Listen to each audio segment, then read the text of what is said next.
नमस्कार, मी शुभांगी शिंदे. नमस्कार, मी शुभांगी शिंदे, राहणार सातारा गडकराळी. म्हणजे मला आज बोलता येते, मला बोलता येत नव्हतं.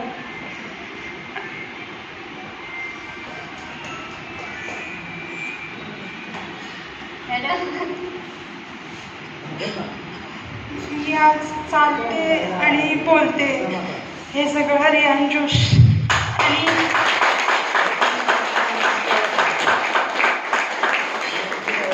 राधिका मॅडम अक्षरशः म्हणजे मला ऑपरेशन सांगितलेलं.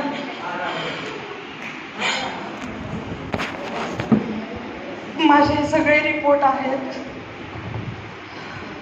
मला हाय लेवलचा थायरॉइड आणि शुगर झालेलं. शुगर 400 वर होती.